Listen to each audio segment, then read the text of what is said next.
Hey everybody, we are so excited to spend time with you tonight. Thank you so much for joining us.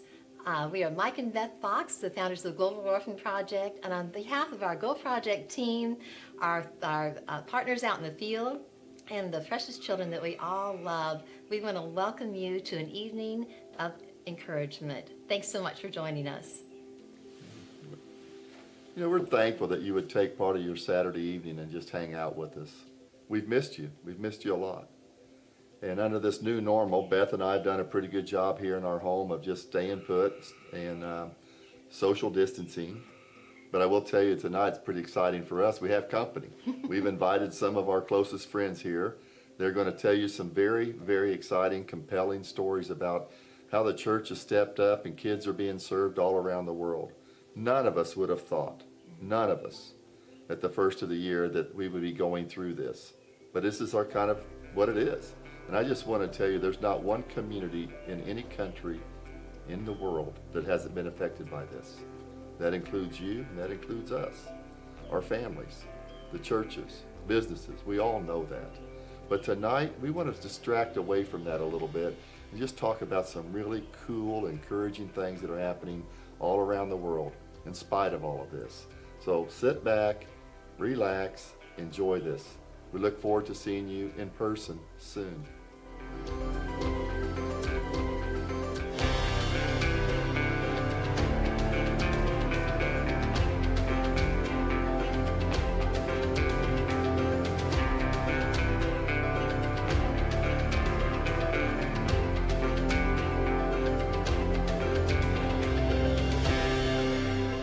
Hey everybody, I think that you could use a little bit of good news.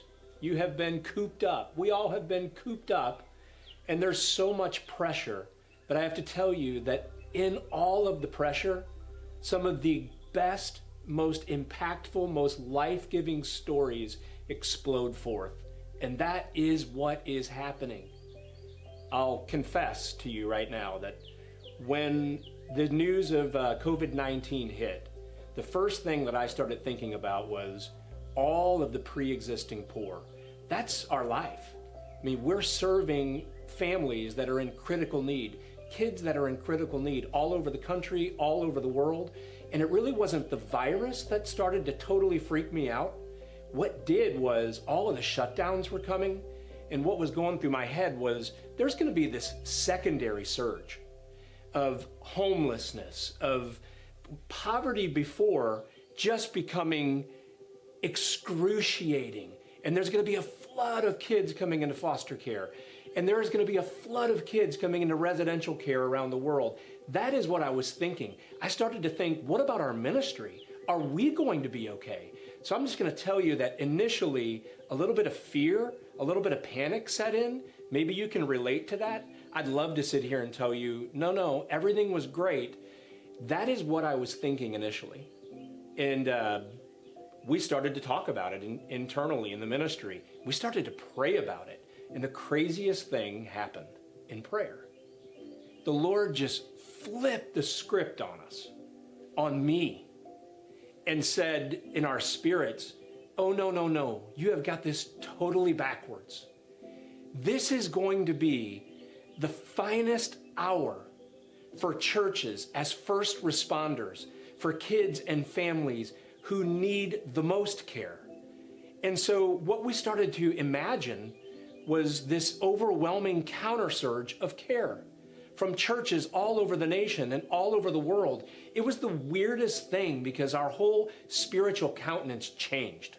And it went from worried and negative, because there are a lot of things to be worried about, to be completely positive and sure and faithful that something insane is about to go down.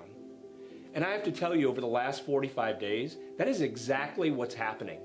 In fact, we're doing this because we almost feel spoiled, because we are seeing incredible God stories every single day, all over the country, all over the world. And we thought, we have got to share them with our family.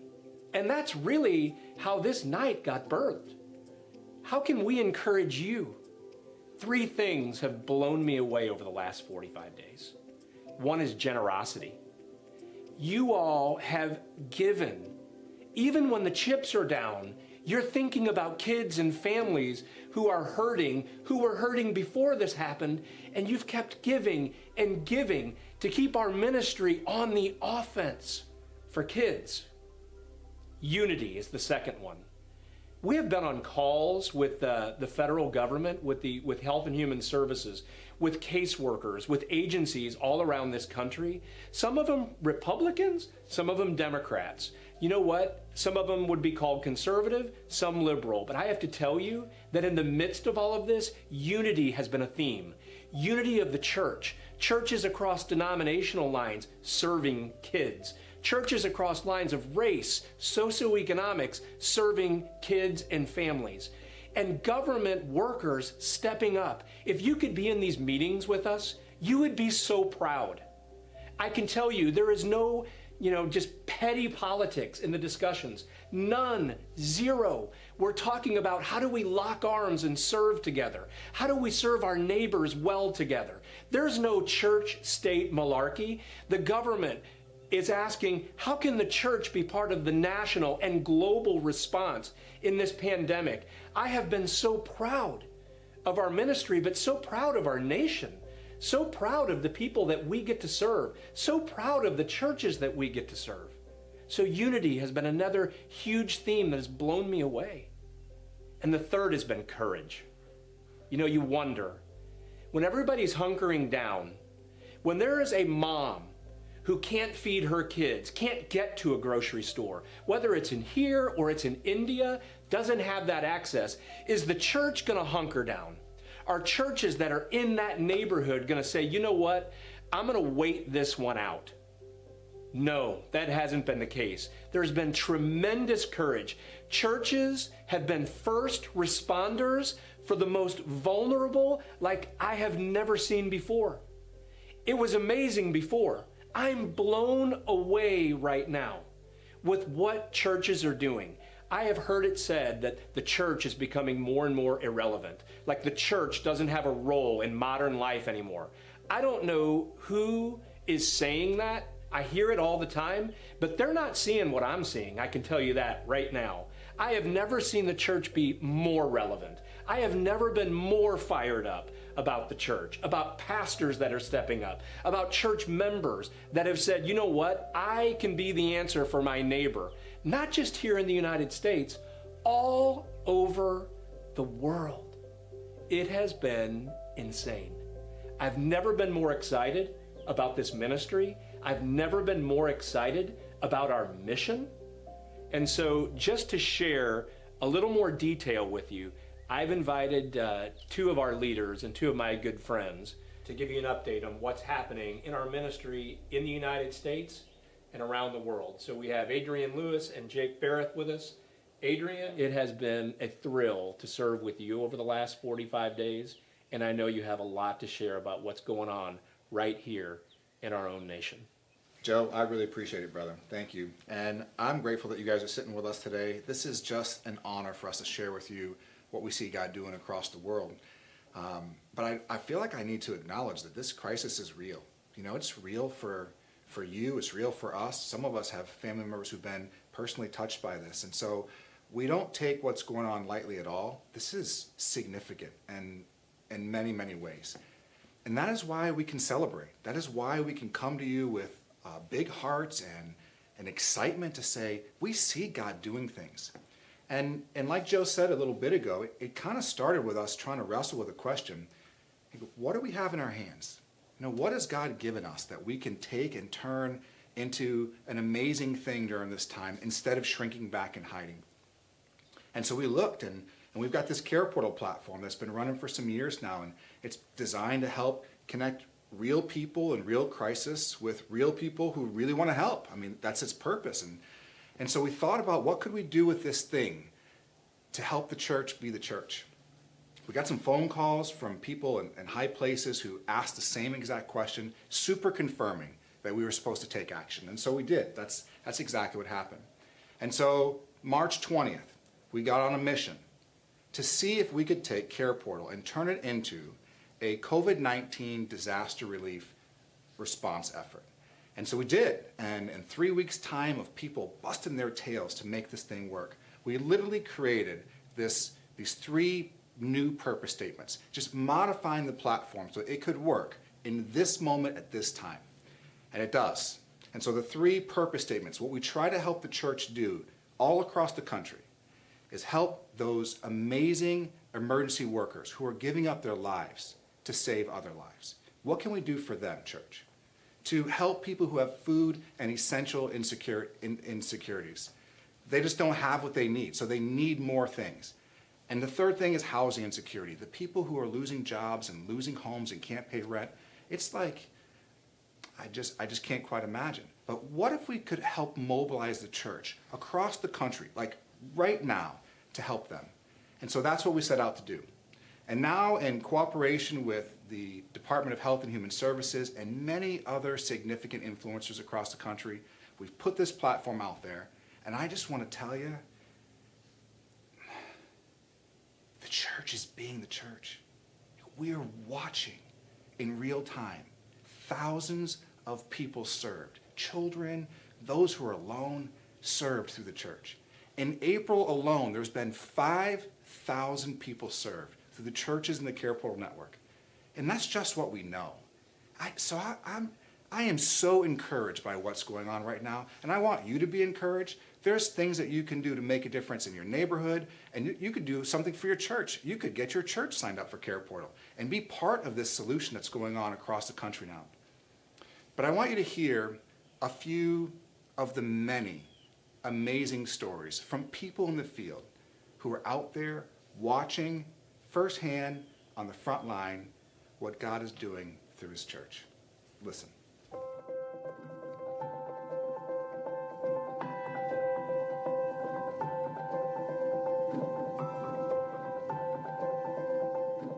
Hey guys, Alex Blake here, Area Director here in Texas. I'm so excited about what God is doing through the Big C Church. We've all heard it said before that when we're down to nothing, God is up to something, and I believe that God is up to something great. The last several weeks, we've seen God respond through his church in an amazing way as this COVID-19 has really gripped just the very, very core of every one of our communities. But in that, there are churches that are rising up and doing great work. There's one church in particular, right there outside of South Dallas, a church called Praise Fellowship Church with Pastor Edwin Favors. Small church with a big heart, with a big vision. They began to pray about, Lord, what can we do to be able to serve in a time where the church is needed the most? And as they began to pray, God began to open doors. And he opened a door and placed in their hands an opportunity and the ability to be able to serve families in the area of food insecurity. When they said yes, God stepped in and he provided. And every week, 3 days a week, they are serving hundreds and thousands of families every single week through their small church. And I love the fact that you don't have to be big to be used by God, but I think God wants to be able to take what you have and multiply it. And so thousands of families are being served because the church decided to plug in and say yes to God and yes to serving vulnerable families. And so I pray that you are encouraged. Know that your little becomes much when you place it in the hands of God.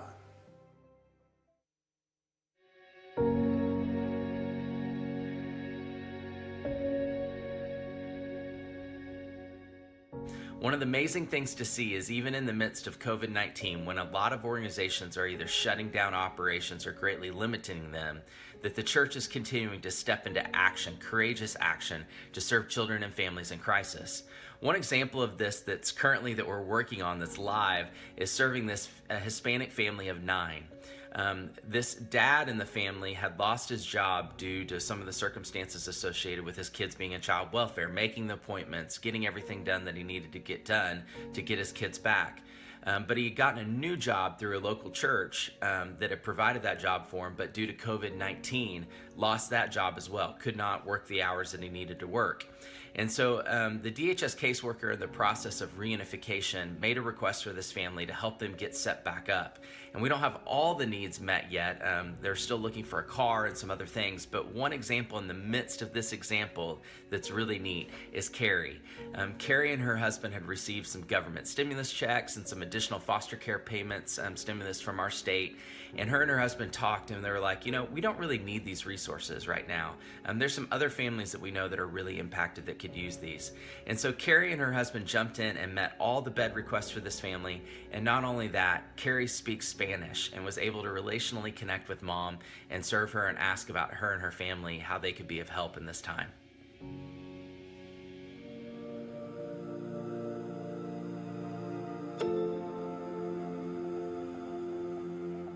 Hi, my name is Mbe.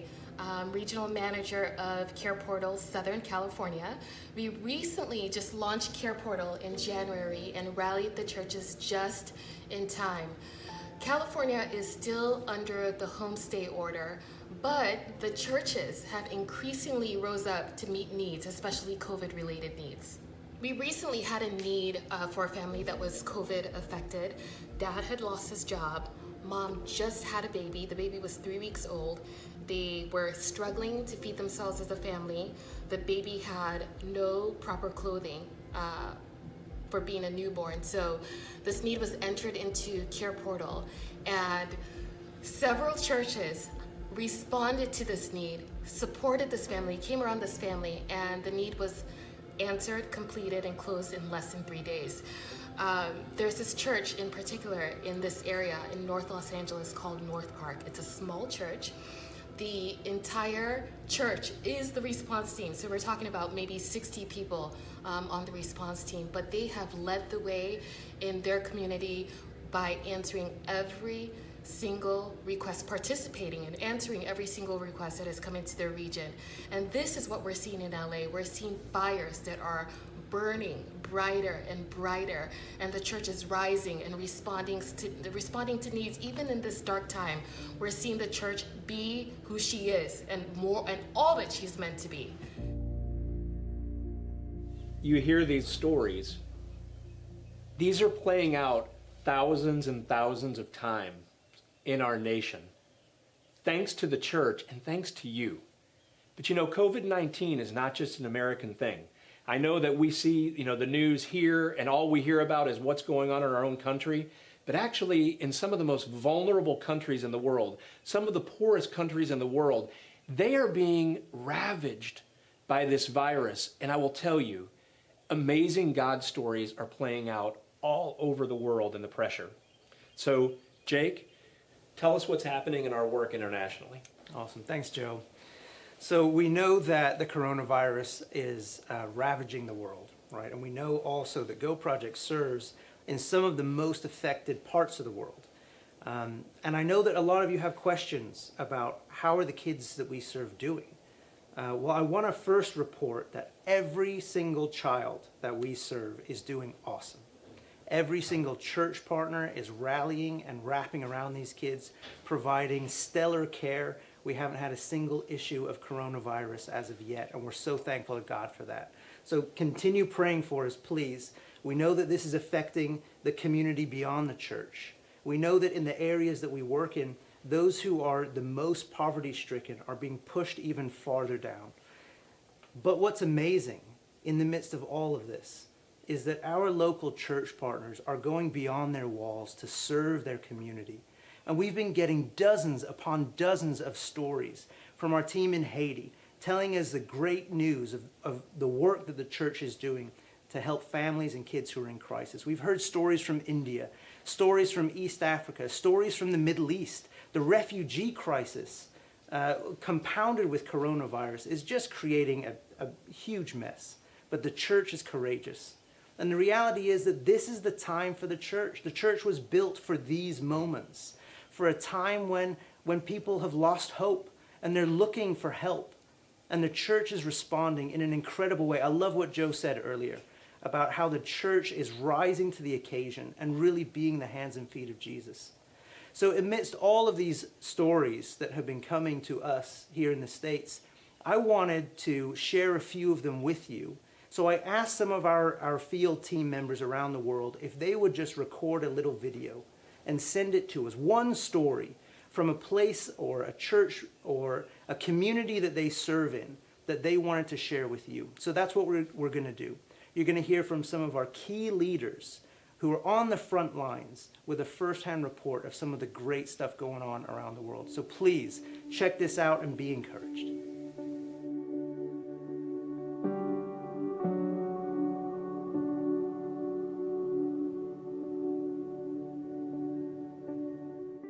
Hi, this is Mary from India, and I would like to share what Go India and Bethel Gospel Church has been doing during this time. We have 250 children that come to after-school program near Pastor Gopi, and they receive not only free education, but they also receive a meal every single day. Due to the lockdown, we had to stop this program for a while. It has been close to 2 months that these people are struggling. So the church has come forward immediately during the month of March and even in April, and they started packing all these groceries for the children, and they have handed over this to the parents. So it gave an immense support to the families because they are daily wage workers who are not able to earn enough to feed their children, and they were so thankful that the church and Pastor Gopi has done this to them. And very lately we came to know that there was a lady in our neighborhood who was a widow, and she died due to lack of proper food and nutrition, and she left behind a 9-year-old girl. This really broke our heart because we did not know that she was starving, and if we would have known, we felt very bad that we could have actually saved her. So then we realized that giving this food and groceries to all the people was not just an act of help, but we are actually preventing kids from becoming orphans. So we would like to thank Global Orphan Project and everybody who made it possible so that we are enabled to help these children. And also I was reminded of this verse where Jesus says in Matthew 25 that whatever you do to these brothers and sisters of mine, you have done it to me. So during this COVID season, we are challenged and we are challenging ourselves every single day to realize and to just see the needs of the brothers and sisters of Christ in our surroundings so that we could actually serve Jesus by serving them. In the same way, we have also distributed food, nutrition, and medicines to HIV patients who are nearly 370 people who are scattered around the city. And it was a very risky job, but we praise God for the team that God gave to Go India.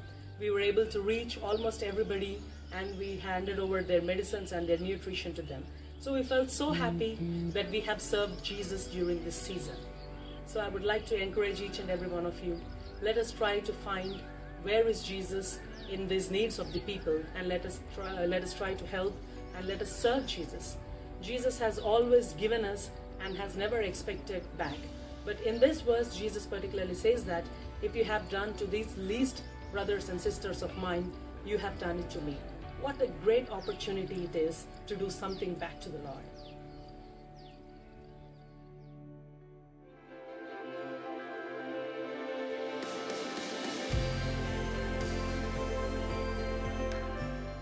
I work very close to the local staff in Haiti, and I'm thrilled to share with you one of the best things that the Transition Academy staff has done during the COVID-19 crisis in Haiti. Transition Academy staff are incredibly talented. They love and take good care of the students. During this pandemic, very quickly the Transition Academy staff decided to serve and make an impact in Haiti. They made a plan to make masks and hand sanitizer for our church partners, the students, and some communities. They mobilized all resources needed to make that happen. Thankful to Goex, who donated the fabric and the pattern to make the masks. This inspires me. It encourages me a lot. And I'm so proud and so grateful for the staff. This is a great example of one of our core values, which is local staff led. The local staff is supporting the local church to meet the needs.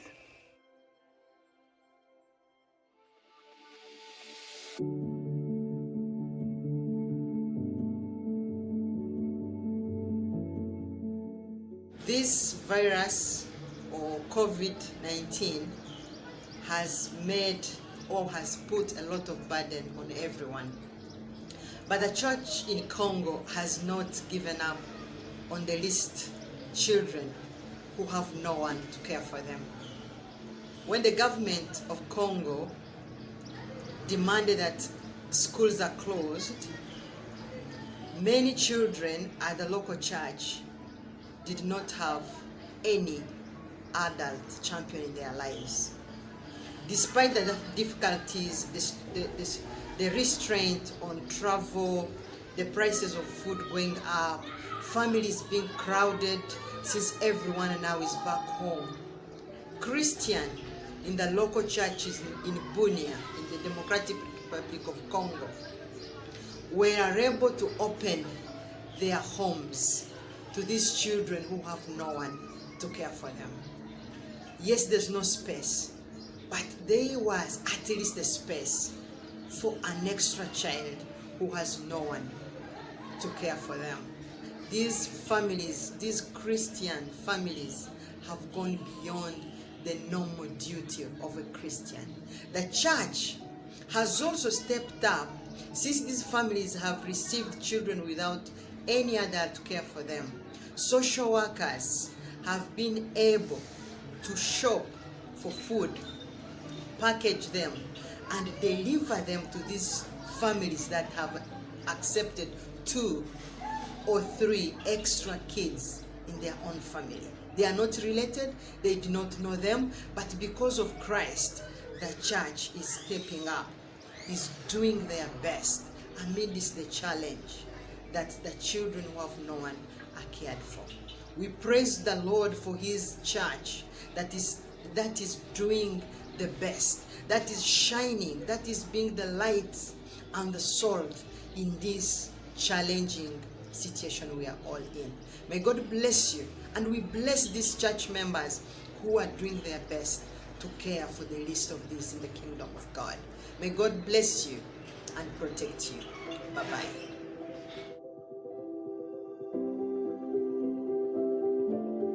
So how cool were those stories? They were good, weren't they? They're very good. I wish we could get together personally. We do. But at the same time, it's so encouraging to know that the kids are being served, the church has stepped up.